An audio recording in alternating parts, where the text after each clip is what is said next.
Si vous avez l'impression de ne plus être en capacité d'évoluer aujourd'hui, si vous vous sentez bloqué, si vous avez la sensation d'être arrivé au bout de votre développement, comprenez bien que vous êtes conçu pour évoluer et que tout dans votre constitution existe en faveur de l'évolution.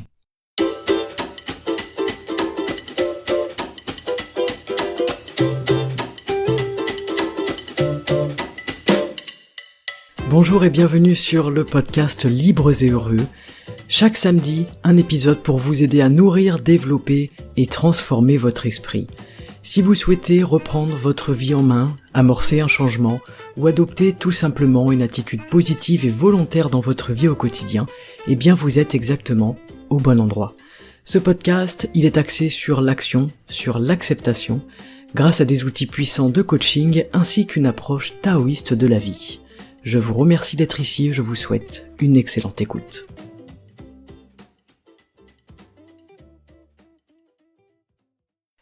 Salut les amis, bonjour à tous, bonjour à toutes, bienvenue pour un nouvel épisode aujourd'hui sur le podcast Libres et Heureux.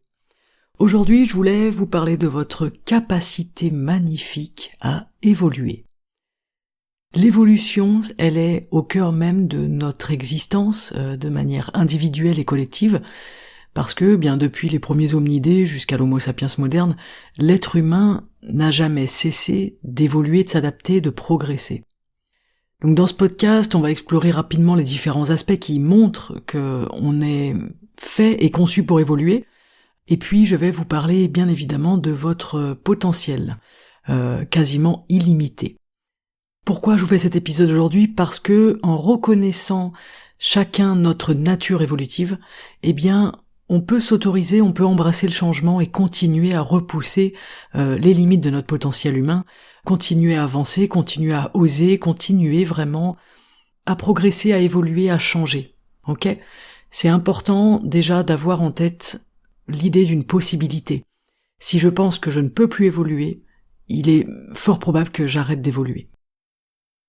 Au niveau de notre évolution, de notre adaptabilité, on peut parler de notre corps qui est merveilleux pour ça. Vous savez peut-être que notre cerveau peut former des nouvelles connexions tout au long de notre vie. On a ce qu'on appelle une plasticité cérébrale, c'est qu'en fait le cerveau humain il peut se réorganiser, former des nouvelles connexions pour permettre une adaptation constante. Donc ça déjà c'est un premier point qui est intéressant. On a une adaptabilité aussi au niveau du système immunitaire, on s'adapte constamment aux nouveaux pathogènes qui débarquent. Et puis on a la capacité de s'acclimater, c'est-à-dire que notre corps peut s'adapter à différents environnements et altitudes. Ça ce sont des choses un peu basiques, mais je vous le dis quand même parce qu'on oublie parfois à quel point notre corps c'est une merveille d'adaptation et d'adaptabilité. On a aussi tout ce qui est de l'ordre de l'évolution cognitive. Donc c'est quoi ? C'est notre capacité à apprendre, à nous développer intellectuellement. On a un apprentissage continu, c'est-à-dire que à tout âge, tout au long de notre vie, on est en capacité d'acquérir de nouvelles compétences, d'apprendre de nouvelles choses. Ça aussi, ça me paraît intéressant parce que on peut des fois penser que à mon âge, je vais pas apprendre une nouvelle chose. C'est pas à mon âge que je vais me mettre à apprendre le piano par exemple.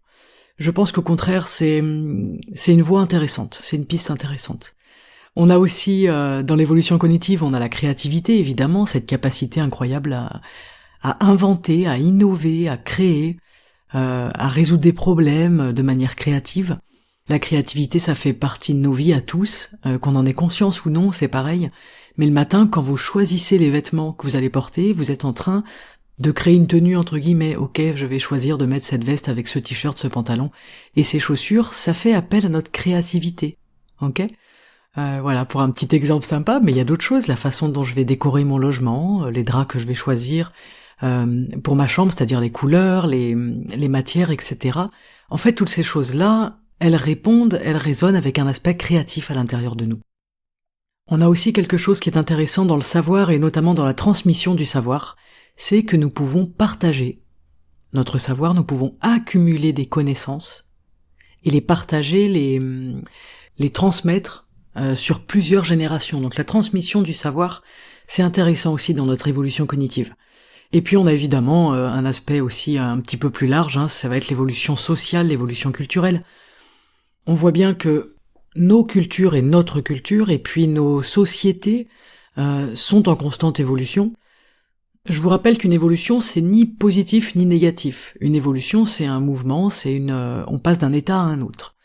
Donc je précise ça pour l'évolution sociale, c'est marrant. Mais bref, passons, parenthèse fermée. Donc on a une capacité d'adaptation sociale parce que on va former des structures sociales qui vont évoluer avec le temps. On a une évolution et une diversité culturelle. C'est une capacité à créer et adopter des nouvelles pratiques culturelles, ne serait-ce qu'à être curieux d'une pratique culturelle, et ensuite, de l'adopter ou non, d'en créer des nouvelles, etc. Et puis on a bien évidemment le progrès technologique, c'est notre capacité à développer des outils toujours plus sophistiqués, et notre capacité parfois un petit peu moins élevée à les utiliser. Voilà, ça c'était l'introduction pour vous montrer sur des points on va dire un peu plus scientifiques, même si on n'est pas vraiment sur un podcast scientifique, que l'être humain il est conçu pour évoluer, que ce soit sur un plan biologique, cognitif ou socioculturel. Venons-en maintenant au sujet qui nous intéresse vraiment, c'est notre potentiel humain, c'est-à-dire que si je suis conçu pour évoluer, ça veut dire que j'ai un potentiel que je peux réaliser. C'est là le cœur du message de l'épisode d'aujourd'hui, c'est si vous avez l'impression de ne plus être en capacité d'évoluer aujourd'hui, si vous vous sentez bloqué, si vous avez la sensation d'être arrivé au bout de votre développement, comprenez bien que vous êtes conçu pour évoluer et que tout dans votre constitution existe en faveur de l'évolution. Vous avez en vous un potentiel quasiment illimité qui est distribué à chaque être humain, et la seule chose à faire, c'est de le développer ce potentiel et de le réaliser. Alors qu'est-ce que c'est que ce fameux potentiel humain ? On voit beaucoup de choses, ça me fait rire, moi, vous savez, sur les comptes de développement personnel, les réseaux, etc. Développe ton potentiel, tout ça. Alors ça fait rêver, on a envie de développer notre potentiel, mais qu'est-ce que ça veut dire ? C'est quoi ? Il y a plein de façons de répondre à cette question. Aujourd'hui, j'ai pris, on va dire, le prisme de l'évolution de l'être humain, mais je pense que on a un gros potentiel spirituel, par exemple. Je pense qu'on a beaucoup de choses qu'on ne travaille pas dans des aspects, des domaines de notre âme, de tout ce qui a trait au monde invisible, on va dire. Mais là, c'est pas le sujet aujourd'hui. Si ça vous intéresse, je pourrais vous parler de ça. C'est un petit peu plus complexe, mais tout aussi intéressant.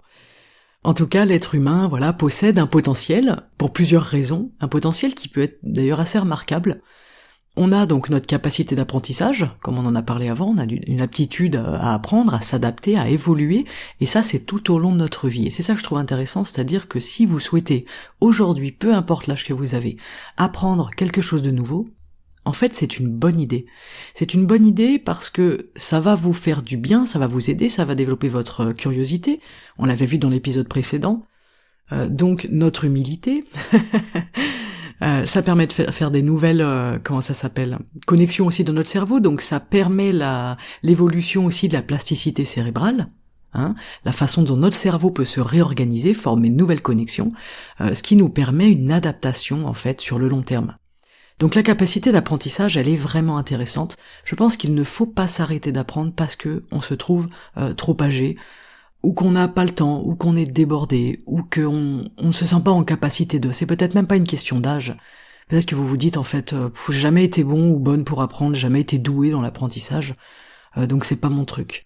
Je pense qu'on a chacun nos moyens d'apprendre. C'est surtout ça, l'apprentissage, je pense que c'est très très très personnel. On le voit bien à l'école, on n'apprend pas tous pareil, et des personnes qui étaient, on va dire, des cancres à l'école, sont aujourd'hui des personnes qui sont impressionnantes dans tout ce qu'elles savent et tout ce qu'elles ont appris. Mais elles ont juste appris d'une autre façon, en fait, c'est tout. De notre capacité d'apprentissage, c'est un réel potentiel. C'est un réel potentiel et je pense que ça vaut le coup de miser là-dessus. Donc si vous avez envie aujourd'hui de vous lancer dans l'apprentissage de quelque chose, sincèrement, allez-y. Je pense que ça peut être une excellente initiative. Vous savez, ça me fait penser... il y a un ami d'Iliana qui lui a prêté un livre qui s'appelle Mathematica, et qui est un livre, en fait, qui nous parle de maths pour les gens qui sont nuls en maths. En gros. Moi, je ne l'ai pas encore lu, je compte le lire justement parce que je me suis dit, ok, ça peut être cette année, là, avec la rentrée, mon petit objectif de me dire, je vais essayer d'apprendre et de comprendre les mathématiques. C'était ma bête noire à l'école, ça ne m'intéressait pas du tout, en fait, tout ce qui est chiffres. c'est quelque chose que mon cerveau comprend pas ou ne perçoit pas, je ne sais pas exactement comment le comment le formuler. Alors il y a certaines personnes qui ont réussi à me faire comprendre des choses, et là je me suis dit ah oui, c'est effectivement passionnant. En fait ça m'intéresse, mais j'ai l'impression que je ne comprends pas cette logique. Donc c'est un exemple, je vous donne ça un exemple personnel pour vous dire, je vais lire ce bouquin Mathematica et je vous dirai si j'ai eu la sensation d'être capable d'apprendre quelque chose de nouveau, et qui surtout, pour moi, dans mes croyances limitantes, est une zone un peu floue, c'est-à-dire que c'est une zone pour moi qui est compliquée. Ça me paraît compliqué, ça me paraît difficile, j'ai l'impression de pas avoir les capacités pour comprendre ça. Je sais très bien que c'est une croyance, puisque je sais très bien que j'ai la capacité pour comprendre ça. Mais on est tous pétris de croyances, c'est exactement ce que je veux vous dire avec la capacité d'apprentissage. À chaque fois que vous pensez que vous ne pouvez pas apprendre, arrêtez de penser ça tout de suite et dites-vous c'est une croyance. C'est à moi de changer ce que je pense là-dessus. Voilà, ça c'était une petite parenthèse parce que je pensais à ce bouquin qui me fait bien envie de lire, et ce serait bien la première fois de ma vie que je lirais un livre sur les mathématiques. Mais ça a l'air passionnant. Bref, passons. On a d'autres potentiels, on a la créativité, je vous en ai parlé, capacité à créer déjà, à imaginer, à innover, à inventer. Ça c'est une caractéristique qui est unique dans l'espèce humaine. C'est intéressant qu'on ait cette capacité, cette caractéristique. Qu'est-ce qu'on en fait chaque jour? Ça, c'est à nous de voir. Moi, c'est quelque chose que j'ai bien développé dans ma vie. Je fais de la musique, je joue de plusieurs instruments, j'aime ça, ça me passionne. J'aime créer, j'aime écrire, j'aime chanter, j'aime inventer des chansons, j'aime écrire des nouvelles, des petites choses comme ça. La créativité, c'est très très important, par exemple, pour moi dans ma vie. Pour d'autres personnes, ça peut être, entre guillemets, inexistant. Mais là encore, je vous invite à regarder là où on ne regarde pas. À chaque fois, par exemple, effectivement, je vous disais que vous choisissez un vêtement, mais ça peut être n'importe quoi. Quand vous préparez votre table, vous avez des gens qui viennent manger, vous allez préparer une table, dresser une table. Comment vous faites? Qu'est-ce que vous mettez? Vous mettez des éléments de décoration à droite à gauche, vous harmonisez les couleurs, faites quelque chose qui soit joli, qui soit harmonieux, qui soit douillet, cosy. Eh bien, je pense que là, on fait appel à notre créativité. C'est une capacité qu'on a tous, ne serait-ce que l'imagination. Combien de fois dans la journée vous imaginez des choses? Combien de scénarios on imagine? À notre défaveur, puisqu'on imagine souvent les pires scénarios, mais la créativité peut nous emmener autre part. On peut imaginer des choses qui nous font du bien, ça peut être très utile dans la visualisation par exemple. Voilà pour le deuxième domaine, la créativité, votre potentiel créatif, où en est-il? Qu'est-ce que vous faites pour le nourrir, et comment est-ce que vous pourriez plus le nourrir si vous le souhaitez? Ces trois questions s'appliquent également à la capacité d'apprentissage. Vous pouvez en fait vous poser un petit peu ces questions-là pour tous les aspects dont on va parler aujourd'hui. Les petites questions, je vous les mets par écrit dans la description de l'épisode si ça vous intéresse. On a évidemment notre intelligence émotionnelle. Qu'est-ce que c'est que cette magnifique intelligence? Vous voyez, moi je suis peut-être pas très intelligente sur les mathématiques, mais je me dis au moins j'ai peut-être développé un petit peu d'intelligence émotionnelle, j'espère. C'est la compréhension et la gestion de nos émotions. C'est ce qui nous permet les interactions sociales. Et les interactions sociales, c'est pas facile, en fait. La coopération les uns avec les autres, c'est pas facile.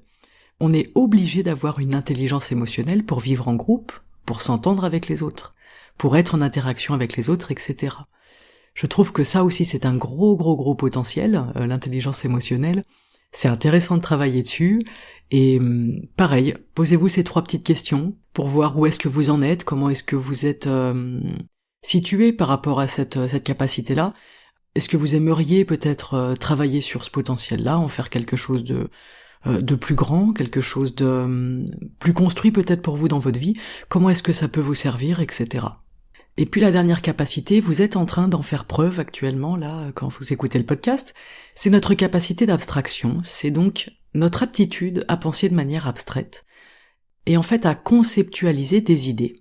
Le fait de conceptualiser une idée, ça vous ouvre à des possibilités infinies. La capacité d'abstraction, c'est notre faculté mentale qui nous permet de nous détacher des choses concrètes, des détails concrets on va dire ou spécifiques, pour se concentrer sur des concepts, pour aborder des idées, des principes, vous voyez? Donc ça implique la capacité de penser de manière symbolique ou de manière théorique on pourrait dire. En tout cas, l'idée est de simplifier des informations complexes, en identifiant des éléments essentiels, c'est-à-dire qu'on fait des liens entre les concepts. Et ça, c'est hyper intéressant. Être en capacité de faire des liens entre des concepts qui sont initialement pas reliés, eh bien c'est ça notre capacité d'abstraction. C'est ce qu'on appelle aussi, je crois que ça s'appelle aussi la pensée conceptuelle. Vous savez, quand on formule une idée générale à partir d'un exemple spécifique, c'est la pensée conceptuelle. À chaque fois qu'on utilise des symboles ou des représentations, c'est encore une fois l'abstraction qui est utilisée. D'ailleurs, c'est assez intéressant puisque dans les mathématiques, eh bien, on a cette capacité d'abstraction, on l'utilise dans ces domaines-là. Je peux vous donner comme exemple, eh bien, qu'une équation est utilisée pour décrire un phénomène physique. Eh bien, c'est ça la capacité d'abstraction. Je trouve que c'est incroyable, ça. Si on apprenait ça à l'école, par exemple, en maths, mais ça nous donnerait trop envie d'apprendre les maths. Je vous donne un autre exemple qui vous fera peut-être rire sur la capacité d'abstraction et cette pensée conceptuelle. C'est, vous savez, quand on fait une généralité à partir de plusieurs expériences similaires. Par exemple, c'est comme si on disait « la SNCF, ils sont toujours en retard ». Eh bien, en fait, on utilise l'abstraction pour tirer une conclusion générale à partir de faits individuels et séparés. Par exemple, il y a eu 9 trains sur 15 qui ont été en retard et du coup, on va généraliser en disant la SNCF, ils sont toujours en retard. Bref, ça me faisait rire, j'ai beaucoup pris le train pendant quelques mois et j'ai beaucoup dit cette phrase, la SNCF, ils sont toujours en retard, mais c'est vrai. Donc voilà, cette capacité d'abstraction, elle nous permet de penser de manière plus large, de simplifier les choses pour résoudre des problèmes, on va dire, et de comprendre surtout, c'est ça qui m'intéresse, moi, c'est de comprendre des concepts qui ne sont pas tangibles, qui ne sont pas évidents, et puis cette capacité incroyable à faire des liens entre des choses qui sont d'apparence pas liées. Voilà, j'espère que vous aurez compris un petit peu cette capacité d'abstraction, je ne suis pas spécialisée là-dedans, donc je l'ai expliqué un petit peu avec mes mots, j'espère que ce sera clair, sinon, comme d'habitude, je vous invite bien évidemment à aller faire vos petites recherches. C'est hyper intéressant. Et ça peut répondre justement à votre capacité d'apprentissage. Moi, j'apprends des choses tous les jours avec ce podcast, parce que du coup, je fais des recherches à droite, à gauche, et ça contribue à ma capacité d'apprentissage et à ce petit potentiel que j'ai envie de développer. Donc, toutes ces caractéristiques, elles font que chacun d'entre nous est une source unique de potentiel et de possibilités. Ce qui nous intéresse maintenant, c'est comment est-ce que on peut évoluer. C'est chouette d'avoir compris ce principe de potentiel. Là, vous avez déjà plein de caractéristiques sur lesquelles vous pouvez bosser. Si ça vous intéresse, c'est chouette. Sinon, vous en choisissez une et puis vous bossez dessus. Mais ensuite, comment évoluer dans notre vie? En fait, je voulais faire un podcast sur comment évoluer. Puis je me suis dit, c'est cool, mais revenons-en un petit peu aux choses essentielles, c'est-à-dire revenons à la racine. Qui on est déjà? Comment on a évolué de façon primaire, on va dire. Comment est-ce qu'on évolue tous les jours. Mais ensuite, comment est-ce que nous, de façon consciente, on peut évoluer, se transformer intérieurement. C'est-à-dire qu'il y a toute une partie biologique, il y a aussi toute une partie qui est de l'ordre de la conscience. Donc, pour évoluer et par conséquent se transformer, ça va nous demander un petit peu d'engagement, un petit peu de travail quand même. Hein. Tout ne se fait pas en un claquement de doigts, même si une grande partie de nous est faite pour évoluer, bien évidemment. Ce que je vais vous dire, c'est sûr que vous le savez déjà, c'est sûr que vous l'avez déjà lu, que vous l'avez déjà entendu, il n'y a rien de nouveau, mais je vais vous le dire d'une autre façon peut-être. Pour évoluer, on va commencer tout simplement par pratiquer l'introspection, c'est-à-dire qu'on va prendre le temps d'apprendre à se connaître, identifier un peu qui on est, quelles sont nos croyances, quelles sont nos valeurs, et du coup déterminer des objectifs pour nous. Il y a plein de façons de faire, ça peut être des choses comme la méditation par exemple, c'est tout à fait possible, mais ça peut aussi être le fait de tenir un journal, de travailler avec des outils pour favoriser cette démarche. J'en profite pour vous dire que je vous ai préparé un template justement de 3 exercices de coaching pour identifier vos valeurs et vos croyances. Si ça vous intéresse, ce document, il est en PDF, il est à télécharger, vous pouvez l'imprimer.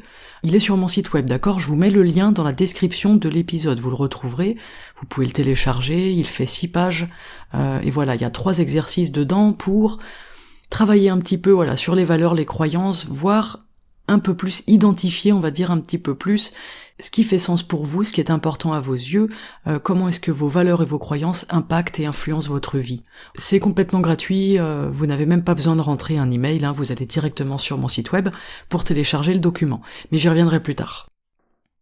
Donc ça, c'est pour pratiquer l'introspection. Ensuite, on a une chose toute bête que vous êtes en train de faire quand vous écoutez ce podcast, je l'espère et je vous le souhaite, c'est cultiver la conscience de soi, c'est-à-dire observez vos pensées, regardez vos émotions, regardez vos comportements, sans jugement évidemment. Toutes ces prises de conscience, c'est toujours le premier pas vers le changement. Je ne peux pas changer si j'ai pas conscience de ça au départ. C'est pour ça que dans le podcast, souvent je vous pose des questions, je vous invite à ci, à ça, parce que il faut d'abord amener les choses à la conscience, et ensuite on peut se mettre en action, on peut se mettre en mouvement. Je ne peux pas changer si je n'ai pas cette prise de conscience-là. Et ce qui est intéressant, c'est que dès que j'ai une prise de conscience, le changement devient inévitable, et ça c'est génial.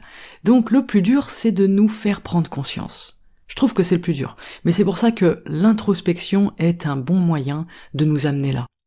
Ok, c'est pour ça que n'hésitez pas à télécharger les 3 exercices, parce que c'est quelque chose qui peut vous amener à cultiver la conscience de vous-même. Ok ? La troisième chose qui me semble très importante, aussi parce que je fais de la thérapie cognitive, que je suis dans le coaching, etc., mais c'est surtout de cultiver une mentalité de croissance en fait. Ça veut dire quoi ? Ça veut dire croyez en vous, vraiment, croyez-y vraiment, croyez vraiment en vous, croyez en vos capacités. Croyez en votre capacité à évoluer, votre capacité à apprendre. Relevez des défis, lancez-vous des défis. Et ces petits défis, voyez-les comme des opportunités de croissance, non pas comme des obstacles.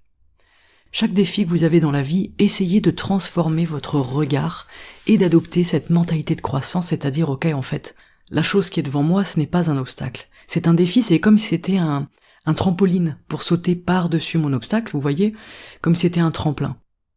C'est pour ça que dans la newsletter que je sors tous les lundis, qui s'appelle la Lundynamique, pour vivre un bon lundi et une bonne semaine, j'associe un petit défi qui s'appelle le défi dynamique, et je vous propose un petit défi chaque semaine à relever. Parfois ça va être à vous de le décider, parfois c'est moi qui vais décider pour vous, entre guillemets bien sûr, hein, je vous imposerai jamais rien, c'est une évidence. Mais parfois c'est plus ciblé, parfois c'est plus large, parce que c'est intéressant un petit peu les deux. Des fois on a du mal à se mettre un défi à soi-même. C'est plus intéressant quand quelqu'un d'autre nous propose quelque chose, ah ok vas-y je me lance, je le fais. Et des fois c'est intéressant quand c'est nous qui définissons exactement les termes de notre défi. Mais ça vous le verrez au fur et à mesure. Donc pour les premières personnes qui sont abonnées, qui ont reçu la première newsletter, j'ai bien reçu vos petits messages concernant les défis, ça a eu l'air de vous plaire, je suis super contente. Et on continue sur cette lancée. Si vous n'êtes pas abonné à la newsletter, je vous invite à vous abonner. C'est gratuit, c'est pareil, c'est tout à fait gratuit. Le lien pour s'inscrire, je vous le mets dans la description de l'épisode aussi, et sinon c'est pareil, vous retrouvez tout sur mon site web ou sur mon compte Instagram, mais comme tout le monde n'a pas Instagram, c'est peut-être plus pratique d'aller sur le site web margotbussière.fr. Donc voilà, avoir une mentalité de croissance, c'est juste croire en vous, croire en votre capacité à évoluer, croire en votre capacité à apprendre et à vous développer, c'est tout, c'est simple. C'est simple, c'est qu'une question de regard, c'est qu'une question de comment est-ce que je pense, comment est-ce que je me regarde, comment est-ce que je me vois, et comment est-ce que je vois les choses qui m'arrivent dans la vie. Je vous assure que changer ce regard, ça change énormément de choses dans votre quotidien. Donc ça, je vous le souhaite, sincèrement. En 4e point, je vais vous dire une chose que je vous ai déjà dit maintes et maintes fois, mais sortez de votre zone de confort. Osez essayer de nouvelles choses, osez vous diriger vers de nouvelles expériences. Osez relever de nouveaux défis, on y revient à ces défis, parce que c'est en sortant de vos habitudes que vous vous développez. C'est en sortant de vos habitudes que vous allez être enclin à déjà sortir un petit peu de vos croyances, à changer votre regard. Et tout ça, ça se suit, c'est-à-dire que je vais bosser sur mon introspection. Ok, je prends conscience de certaines choses. Très bien. Je change ma mentalité sur comment je vois les choses, mentalité de croissance, et là je m'autorise à sortir de ma zone de confort. Allez, j'y vais. Je vais faire des choses que j'ai jamais fait qui me mettent en inconfort, et j'y vais, je fonce. Osez essayer la nouveauté, osez sortir de cette zone de confort, je vous en ai parlé dans un épisode. C'est l'épisode numéro 109 qui s'appelle « Sortir de sa zone de confort et arrêter de subir ». Cet épisode, il vous a beaucoup plu, il a fait le double d'écoute des autres épisodes qui sont sortis avant et après celui-là. Donc si vous l'avez pas écouté, allez-y. Si vous l'avez déjà écouté, n'hésitez pas à le réécouter. Ça pourra peut-être vous aider justement à sortir de cette zone de confort. Ok ? En 5e point, eh bien, je vous inviterai bien évidemment à vous entourer de personnes qui vous inspirent. Vous savez, on dit qu'on est le résultat des 5 personnes qu'on côtoie dans notre quotidien, qu'on côtoie le plus. Si vous vous mettez à fréquenter des personnes qui vous poussent à vous améliorer, vous allez vous améliorer. Si vous fréquentez des personnes qui vous soutiennent, dans votre croissance, vous allez aller vers ce chemin de croissance. Si vous vous entourez de personnes qui ont une mentalité de croissance, c'est pareil. Des personnes qui cultivent la conscience de soi, des personnes qui sont dans l'introspection, des gens qui bougent, des gens que vous admirez et qui vous inspirent. C'est très très très intéressant. Si vous côtoyez des gens qui apprennent, qui sont encore dans l'apprentissage, ça va vous donner envie. Vous aurez envie de lire, de suivre des formations, d'écouter des podcasts. C'est une façon de nourrir votre esprit, d'amener des nouvelles idées, des nouvelles connaissances à l'intérieur de nous, de bousculer un peu nos croyances, de changer un peu nos habitudes, c'est génial. Encore une fois, on a aujourd'hui beaucoup de supports, de choses gratuites qui nous permettent de penser différemment, de nous amener à une autre réflexion, à voir le monde différemment. Je trouve que c'est génial. Donc entourez-vous de personnes qui vous inspirent et qui vous boostent, ça c'est super important. Il y a une autre façon de changer votre état d'esprit, peut-être votre façon de penser, etc., au-delà de l'apprentissage, qui est déjà, je trouve, une voie vachement intéressante, c'est de pratiquer la gratitude. C'est pareil, je vous en ai parlé dans l'épisode 115, on parlait de gratitude, de sens de notre vie, etc. Le fait de reconnaître et d'apprécier aussi les aspects positifs de nos vies, c'est intéressant. Ça peut transformer complètement votre perception du monde, votre perspective de votre vie et votre état d'esprit. Et changer son état d'esprit, c'est incroyable, c'est un énorme cadeau qu'on se fait quand on arrive à changer des choses comme ça à l'intérieur de nous. C'est une vraie transformation. Pratiquer la gratitude, c'est pas simplement se dire je pratique la gratitude pour avoir un bon karma. Non, c'est quelque chose qui vous transforme. Si ce sujet vous intéresse, je vous invite à écouter l'épisode 115. Voilà. Il y a aussi tout simplement l'idée de se fixer des objectifs qui va aussi un petit peu avec relever des défis, mais c'est une fois que en fait c'est quelque chose qu'on fait un petit peu plus tard dans le travail parce que au début il faut justement voir clair. Il faut que je vois clair, que je vois OK, qu'est-ce que j'ai besoin en ce moment dans ma vie ? Qu'est-ce qui est trop, qu'est-ce qui est pas assez ? Et du coup, en faisant ce petit travail, ça peut être très rapide, en quelques exercices. C'est comme ça que je vais voir ce qui est évident, ce dont j'ai besoin, etc. Et là, je me fixe un objectif. Si je suis dans un brouillard pas possible, et que je me fixe un objectif complètement aléatoire, il y a de fortes chances que je n'y arrive pas. Et si je n'y arrive pas, eh bien, comprenez ce qui découle de ça. Si je n'arrive pas à atteindre mon objectif que je me suis fixé, eh bien, chaque défi va me paraître un obstacle. Je vais avoir du mal à sortir à nouveau de ma zone de confort, parce que j'y suis sorti, mais je n'y suis pas arrivé. Je vais avoir du mal à adopter et à cultiver une mentalité de croissance. Vous voyez ce que je veux dire ? C'est pour ça que, à mon sens, l'objectif, pour qu'il soit bien défini, faut faire un peu la place avant, y voir un peu plus clair, ok ? C'est pareil, si ça vous intéresse de savoir comment fixer un objectif qui soit réaliste et atteignable, je peux faire un épisode de podcast dessus, c'est quand même la base de mon métier de coaching. Et c'est vrai que c'est intéressant parce que ça paraît évident quand on le sait, mais je me rappelle que quand j'ai appris ça dans mes études, c'était pas forcément une évidence avant, et c'est vrai que j'étais peut-être du genre, plus jeune, à me fixer des objectifs sans savoir où j'allais en fait, sans savoir de quoi j'avais besoin, et du coup on n'atteint jamais les objectifs, puis après on arrête de s'en fixer parce qu'on se dit qu'on est nul et que de toute façon on n'y arrive pas. En fait non, tout le monde peut y arriver, c'est juste qu'il y a une attitude à adopter, faut faire les choses d'une manière logique, voilà.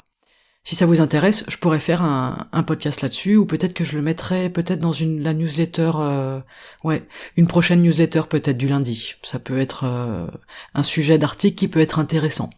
Donc abonnez-vous à la newsletter si vous voulez recevoir tous les petits tips. En fait, je vous fais sous forme d'articles, et puis sous forme de défis, selon un sujet, etc., pour avancer dans notre vie, pour avancer avec dynamisme, pour commencer la semaine avec peps et enthousiasme. Donc si ça vous intéresse, inscrivez-vous, c'est totalement gratos.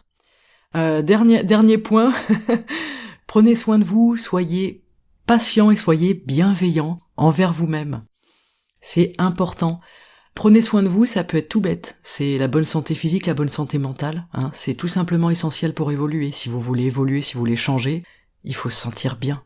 Donc des bonnes habitudes alimentaires, des bonnes habitudes de sommeil, un petit peu d'exercice, un petit peu de sport, c'est déjà énorme. Tout le monde ne fait pas ça. C'est ça qui est intéressant. C'est qu'il y a beaucoup de personnes dont la vie change à partir du moment où ils commencent tout simplement à prendre soin d'eux. Je trouve ça, mais fabuleux. Je trouve ça génial parce que ça nous montre encore une fois à quel point on a cette capacité, ce potentiel d'évolution qui est juste endormi à l'intérieur de nous. Et dès qu'on met en place les bonnes clés, c'est comme un casse-tête. Je mets en face des trous les bonnes clés, et hop, les choses se débloquent. C'est génial. Et il faut intégrer que le changement prend du temps, c'est ok, faut accepter que des fois, ça marche pas, et en fait ça fait partie du processus. Il faut accepter ces objectifs qu'on n'atteint pas, c'est pas grave. Mais après il faut aussi apprendre à célébrer vos réussites, vos progrès, même les plus petits, vous le savez, je vous le dis tout le temps, un petit pas ça reste un pas. Hein, il vaut mieux faire un petit pas que de rester assis sur son steak et de ne pas bouger. Je sais pas ce que vous en pensez, mais moi je me dis tout le temps ça, je me dis tout le temps, un vaut mieux que 0, en fait. Il vaut mieux faire un pas que d'en faire 0. Ça va un petit peu avec la mentalité de croissance finalement, c'est en fait je m'autorise à avancer, à grandir, même si de toute façon des fois je ne fais que des petits pas. Parce qu'on n'est pas Superman et Superwoman, même si on est conçu pour l'évolution, on a tous des limites, mais les limites elles sont surtout dans notre tête. Ok, c'est pour ça que je voulais faire cet épisode aujourd'hui, pour vous rappeler que cette évolution intérieure, c'est un voyage. C'est un voyage pour vous, un voyage qui va être personnel. Un voyage qui est unique. Ok ? Ce qui va fonctionner pour une personne ne fonctionnera pas forcément pour une autre personne. Il faut expérimenter différentes approches. Il faut que vous trouviez ce qui résonne en vous, ce qui résonne avec votre mode de vie, ce qui résonne avec vos valeurs, avec vos croyances, avec vos objectifs personnels. Et c'est là où je reviens justement sur le petit template que je vous ai fait pour les 3 exercices de coaching concernant vos valeurs et vos croyances. C'est que c'est déjà intéressant de bosser là-dessus. Parce que, en vous connaissant mieux, vous allez mieux vous comprendre, vous allez mieux comprendre vos valeurs fondamentales, vos croyances, celles qui sont limitantes, mais celles aussi qui vous permettent de vous émanciper. Et l'introspection, c'est un point de départ, ensuite on continue, on enrichit ce travail. Mais si déjà vous arrivez dans votre vie à clarifier vos pensées, à apaiser votre esprit, et à surmonter les blocages que vous pouvez avoir, c'est déjà énorme. C'est déjà une belle évolution. Voilà pour l'épisode aujourd'hui, j'espère que ça vous a plu. Je vous rappelle les petites informations, vous pouvez télécharger le document des exercices qui est gratuit sur mon site web margotbussière.fr, mais sinon je vous le mets dans la description de l'épisode, vous avez juste à cliquer dessus. Je vous mets également la liste d'inscription, enfin le formulaire d'inscription pour la newsletter, si ça vous intéresse. C'est tous les lundis dans votre boîte mail, il n'y a pas de spam, je ne vends pas vos adresses, elles sont confidentielles, je ne vends pas vos données, vos coordonnées, etc. Et je ne vous enverrai jamais de spam ou d'autres choses qui ne sont pas liées à la newsletter. Et surtout, vous pouvez vous désabonner, vous désinscrire à tout instant. Donc vous n'êtes pas piégé dans quelque chose en donnant votre mail. Je vous dis ça parce que moi-même je déteste donner mon mail parce qu'après je reçois une nuée de mails et c'est insupportable. Donc la plupart du temps je me désinscris aussitôt que je me suis inscrite. Et je trouve que c'est dommage parce que je trouve le concept de la newsletter vraiment intéressant. Mais j'aimerais que la personne qui me propose la newsletter m'envoie uniquement la newsletter au moment où j'ai signé pour. Si j'ai signé pour une newsletter tous les mardis, eh bien je veux recevoir un seul mail par semaine tous les mardis. Ensuite, on reçoit plein de mails tous les jours pour nous proposer des offres et des trucs à vendre, etc. Donc ça peut être intéressant, mais ce n'est pas ce que j'ai demandé. Donc voilà, je vous le précise, vous pouvez vous inscrire sans problème, je vous enverrai rien de ce genre-là. Donc voilà, sinon tout est sur mon site web margotbussière.fr, vous y allez, vous téléchargez tout ce que vous voulez. Tout est gratuit. Et sinon, on se retrouve sur les réseaux sociaux. Hein, vous n'hésitez pas à partager vos défis, à partager votre évolution, à partager un petit peu vos réflexions. C'est avec grand plaisir. En attendant de vous retrouver la semaine prochaine, je vous souhaite une excellente journée. Je vous remercie d'avoir été là sur le podcast aujourd'hui. Et je vous rappelle que vous êtes conçus pour évoluer, alors profitez-en. Et si vous avez envie de partager cet épisode à quelqu'un qui aurait besoin de l'entendre, si vous avez envie de le noter ou de le partager cet épisode, allez-y, faites-vous plaisir, moi ça m'aide beaucoup, c'est d'un grand soutien. Je vous remercie, je vous souhaite une excellente journée, je vous dis à très bientôt sur le podcast. Ciao.